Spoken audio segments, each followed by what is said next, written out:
সুপ্রিয় এইচএসসি পরীক্ষার্থী, কি রসায়ন কি একটা ভয়ের সাবজেক্ট?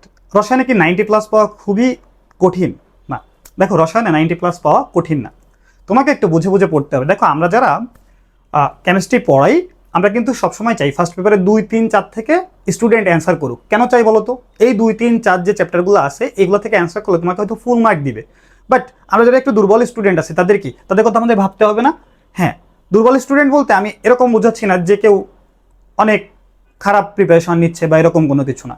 অ্যাকচুয়ালি যে জিনিসটা বোঝাতে চাচ্ছি যে অনেক টাইমে আমাদের হাতে একটা অপশন থাকে না, যে অপশন নিয়ে পরীক্ষার হলে যাবো, কনফিডেন্ট, নিজের কাছে যে কনফিডেন্ট লাগে, ওই কনফিডেন্ট যাতে লাগে সেই জন্য আমি তোমাদের আজকে কি দিব, এই যে কর্মমুখী রসায়নের একটা সাজেশন দিব যে কর্মমুখী রসায়ন থেকে কি আসতে পারে। আমার কথা বুঝতে পারছো? এই কর্মমুখী রসায়নটা হয় কি করি আমরা, স্কিপ করি অথবা লাস্টের দিকে পড়ি। তো একটু শর্টলি দেখি এখান থেকে কোশ্চেনটা বাঁধানো যায় নাকি যায় না। খেয়াল করো, এর পর ভিডিওতে আমি ল্যাবরেটরি নিরাপদ ব্যবহারটাও দিয়ে দিব। খেয়াল করো, এই যে ভিনেগার, এই যে ভিনেগারের যে খাদ্য সংরক্ষণ, এই যে দেখো, এই যে এটা ভিনেগারের খাদ্য সংরক্ষণ, এই যে কৌশল, প্রস্তুতি, গুরুত্ব।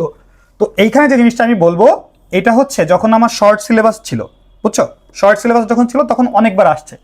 তো এটা একটা ইম্পর্টেন্ট টপিকস, বাট শর্ট সিলেবাসে যেহেতু অনেকবার আসছে সেহেতু আমি মনে করতেছি যে এটা হয়তো বা এখন আর ইম্পর্টেন্ট না। কিন্তু দেখো আমি স্টার রাখছি, কেন স্টার রাখছি বলো তো?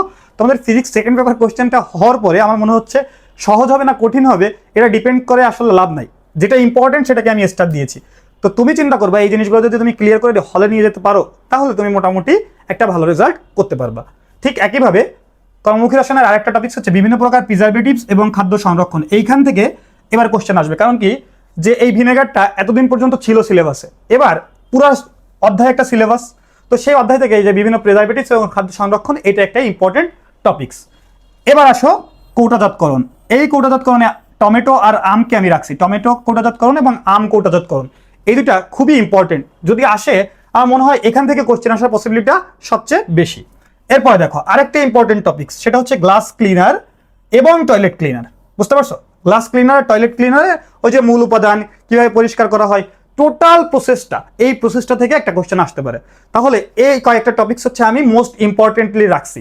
আর তুমি যেগুলো একবার চোখ বুলিয়ে যাবা সেটা হচ্ছে সাসপেনশন, ইমালশন, কোয়েগুলেশন, দুধ, মাখন, ঘি, ঠিক আছে, টয়লেট আর হচ্ছে পারফিউম। এই জিনিসগুলা প্র্যাকটিস করে যাবা। এই কলয়েরটা ডাবল আসছে, সমস্যা নেই। হ্যাঁ, কলয়েরটাও পড়ে যাবা। হ্যাঁ, কলয়েরটাও পড়ে যাবা। তো এইগুলো হচ্ছে তুমি কি করবা, একবার জাস্ট রিডিং পড়ে যাবা, কারণ কি এগুলো পড়লে মোটামুটি তোমার কাভার হয়ে যাবে। আর এই উপরের টপিকসগুলো তুমি সুন্দর করে একটু প্র্যাকটিস করে যাবা, মনে হয় এখান থেকে তোমার কোশ্চেনটা বেঁধেই যাবে এক প্রকার। সো স্টুডেন্টস চিন্তা না করে কেমিস্ট্রিতে 8টা কোশ্চেনের প্রিপারেশন নিয়েই হলের ভিতর ঢুকো, কারণ কোথা দিয়ে কিরকম কঠিন কোশ্চেন করে ফেলে এটা এখন আসলে বলা যাচ্ছে না। তাই কেমিস্ট্রি ভীতি দূর করতে এই প্রিপারেশনগুলো নিয়ে পরীক্ষার হলে প্রবেশ করো। সবার জন্য শুভকামনা, সবাই A+ পাও, সবাই সবার কাঙ্ক্ষিত পথে চলে যাও, এই দোয়া করে আজকের ভিডিও এখানেই শেষ করছি।